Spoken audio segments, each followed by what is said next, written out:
Okay, again, good day. Meron po ngayon tayong basic tutorial kung paano po mag-testing at mag-tester ng ating spin motor. So, ayan po.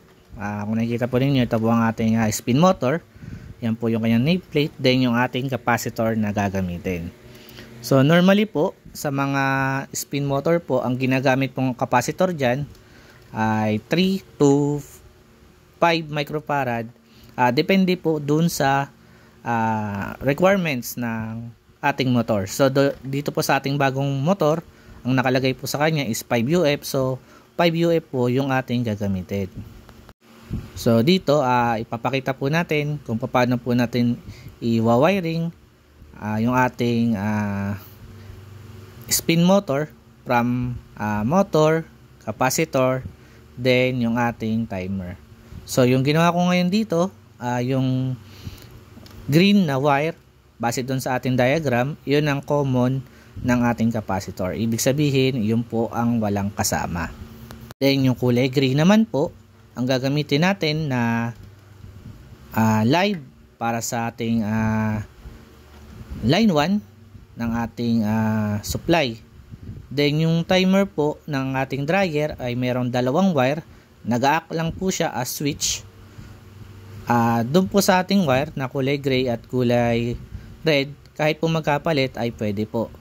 Ang importante po, dumaan po yung ating linya ng kuryente doon sa ating timer. So yung kulay blue naman po na wire ng ating motor ay para naman po sa mismong live natin. Direct na po yun doon sa ating supply. Then yan, nilagyan natin ng takip, nilagyan natin ng lugs, o kaya naman nilagyan natin ng cable tube para safe tayo doon sa ating wiring connection. So yun, gumamit ako ng cord ng rice cooker na may mga butas-butas yan. Alam naman po natin na pwede natin siyang gawing line ng ating motor. So ayan, nakita po natin, umikot po yung ating spin motor nung inikot ko yung ating timer. So ganyan po yung pinaka basic wiring diagram ng ating dryer, na spin dryer na ginagamit sa bahay. So ganyan lang po yun, napaka basic lang po. Wag lang po natin kakalimutan na yung diagram po ay dapat lagi natin sinusunod. Kasi yung mga bagong motor po na nabibili natin ay wala pong warranty kung sakasakali po na mamali tayo ng wiring. So syempre, bago natin ikabit yan, kung merong magpapagawa, tinetesting po muna natin yan para sure po tayo na okay ang magiging trabaho natin. Then gagamit ngayon tayo ng digital na multitester. Magme-measure tayo ng resistance ng ating motor. So sa paggamit ng ating digital na multimeter, iseset lang po natin sa ohms. Yan, kung nakikita po ninyo yung gamit ko pong meter ay range po. Ayan, kung nakikita po ninyo, auto select po yung kanyang measuring capability. Ayan, kung nakikita po ninyo, tinap ko lang po. Yan po yung una kong tinesting, yung ating starting. Ayan, yung green tsaka yung gray. Kung nakikita po ninyo, ayan po yung stance ng ating spin dryer, spin motor. Yan, 236.4 ohms po. So kung bumaba po siya doon or tumaas, ibig sabihin may problema po yung ating motor.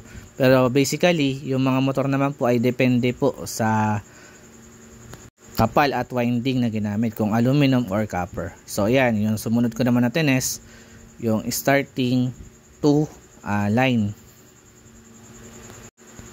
Then gamit naman tayo ng analog multitester. So kung wala po tayong digital, ito po yung ating pwede pa rin gamitin. So ayan, kung nakikita po ninyo, tinap ko muna siya doon sa common natin ng line. Yan, yung kulay blue. Then yung ating line 2. Yan, line 1 and line 2. Ayan po yun. Yan, dapat po ganyan po yung makukuha nyong reading.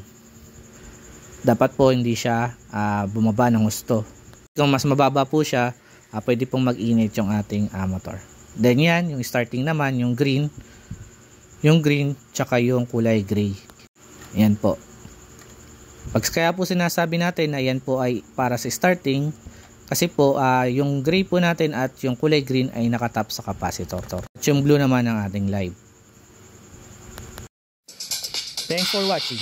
Please don't forget to like, comment, share, and subscribe.